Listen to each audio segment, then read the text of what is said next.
Hey Canucks fans! Anyone else getting tired of waiting for Canucks news?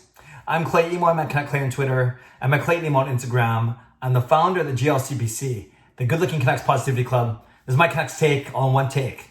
It's Clay's Canucks commentary for Saturday, September the 26th. This is where you get Canucks insight that's positive and timely. It's Saturday, that means tomorrow is Sunday, of course, and that means tomorrow I'll be doing my Ask Me Anything, my weekly feature here on my channel. So if you have any questions for me, Canucks related or not, put it in the comments of today's video and I'll do my best to get to it tomorrow. Again, for my weekly Ask Me Anything during the day and then my regular weekly live stream at 10 o'clock tomorrow night. Okay, it's September the 26th and the Canucks were eliminated by the Vegas Golden Knights 3-0 in Game 7. And remember that way back on Friday, September the 4th. As of Friday, September the 4th, we said, okay, free agency is going to be October the 9th. I'm actually not sure if we knew the date, but we knew it was going to be around the second week of October. Free agency is October the 9th. That was exactly 35 days away. That was exactly 5 weeks away. And we knew the myriad of issues that the Canucks had and all the players they had to re-sign. I'll get to them in a second. The fact they had to move out money, maybe acquire draft picks. But they had 5 weeks basically to start working, or not even to start working. Hopefully they were working on it before. Fast forward 3 weeks to today, September 26th. Actually, 3 weeks would have been, to the day would have been yesterday, September 25th. So that means 3 of the 5 weeks are now down. There's only 2 weeks left until October 9th, the start of free agency. And the Canucks, at least publicly, have not announced anything, have not made progress from a standpoint of any decisions on contracts and on players. Now, a couple caveats, of course. You don't have to have everything settled by October 9th. That's the whole point of free agency, I guess, is that's when maybe that's when talks heat up because there's other interest from other teams or whatever. But you'd also like to think that you'd have some of your key players locked up before they get to free agency if you want them. That way, there's less speculation, there's less uncertainty, and you basically have it in the bag or ready to go. I get that maybe the Canucks are waiting to see what other players in similar situations get. Maybe they don't want to be the ones to set the market, or they certainly don't want to be too far off the market. I get that. I get that there's definitely a domino effect. Like maybe you can't do anything about Markstrom, Toffoli, or Tanev until you know that you can move some money. And I talked about buyout candidates yesterday, or maybe there's trades. Or maybe you don't worry about certain RFAs and UFAs until you make a decision on your biggest UFA. That would be Jacob Markstrom. So there's a lot of things that are going on here. I get it. It's not as simple as, hey, we want a decision. We want to hear about these players. So tell us what it is. Tell us if they're signing, if they're not signing, and for how much and for how long. I get it's not that simple. But in the big picture, I'm actually surprised that we haven't heard much more. And maybe things are going to happen. Maybe things are imminent. But we're 3 weeks into the 5 week period before free agency, and we haven't heard a single thing. And the Canucks have 11, I haven't heard a thing from the team. The Canucks have 11 free agents that they have to deal with. And I talked about this 3 weeks ago, or even before that, because we knew that they had 11 free agents to look at. And I would say, they're UFAs, there are 6 of them, and they're the big 3 of Markstrom, Toffoli, and Tanev. Then you also have Oscar Fantenberg, Josh Levo, and Louis Domingue. Then you have 5 RFAs, basically, is we have the first right of negotiation from a standpoint of extending them a qualifying offer and extending that negotiation period. And that is Jake Virtanen, Troy Stecher, Adam Gaudette, who really doesn't have many rights, Tyler Mott, and Zach McEwen. So I think Canucks fans would probably at least rank the top 5 in order on how to deal with them.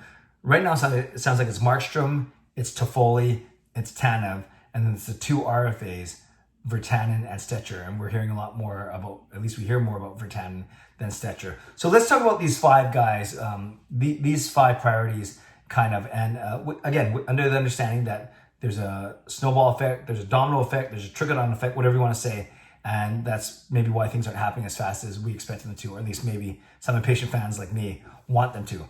Jacob Markstrom, the longer this goes on, I think the bigger chance that he is not going to be a Vancouver Canuck next season. And the Canucks have known about this. They've known about this negotiating. They've had 16 or 17 months to try and hammer something out. And I know Jacob Markstrom had a very tough season from a standpoint of personal loss. His father passing away in Sweden, yet he had a remarkable season. and played well, battled a late season injury and then played well until he got injured in the playoffs. But like I said, you had 16 or 17 months. Now you only have 15 days or 14 days. And that's scary to me.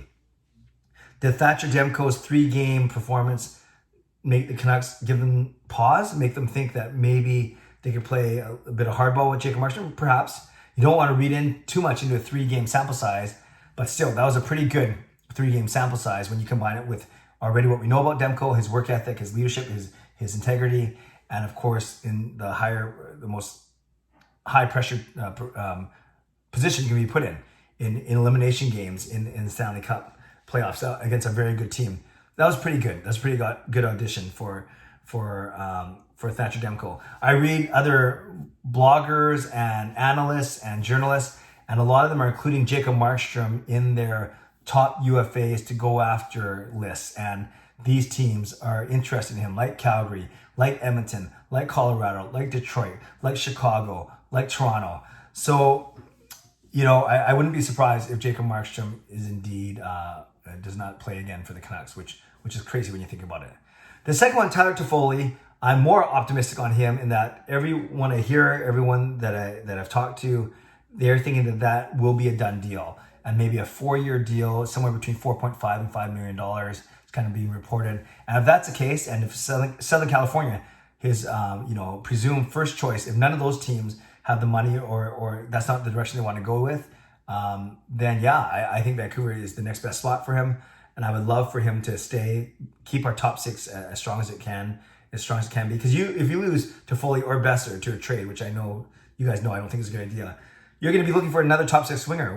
So why would you do that when you have those guys already? So Markstrom, I would lean towards not coming back. Toffoli, I would lean towards coming back. Chris Tanev, apparently, no talks, no offer. A little bit surprising. Rick Dollywell said as much on TSN 1040 yesterday, said he's basically at the back of the bus. It's like Markstrom and Toffoli at the front of the bus, and Tanev is definitely the third of those 3 priorities when it comes to UFAs. So maybe he's played his last game as a Vancouver Canucks, which would be crazy to think about. But he's going to want to raise over his $4.3 million, whatever he made last year. And I'm not sure the Canucks want to give that to him. Or maybe they don't want to give him term, given that he's getting older and breaking down more.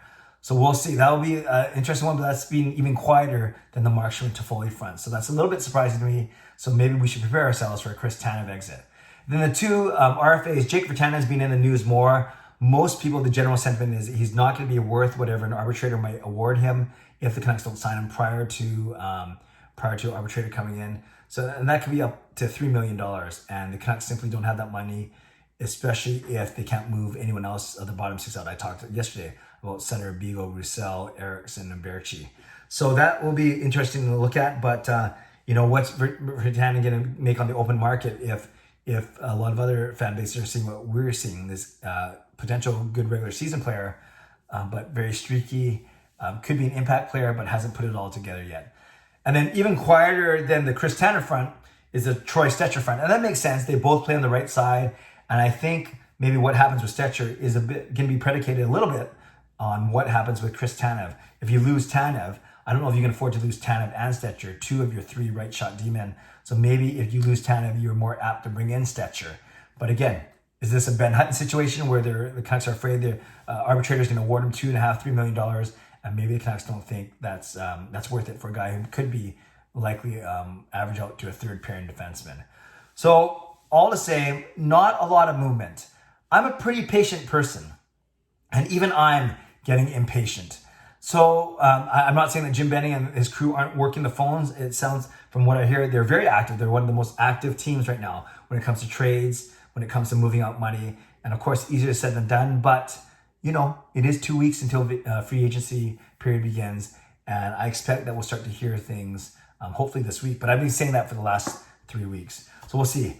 Canucks fans, let me know what you think. I guess the question today is, are you getting impatient? Are you getting worried? Or do you kind of accept this as kind of the way it is and the way it's going to be?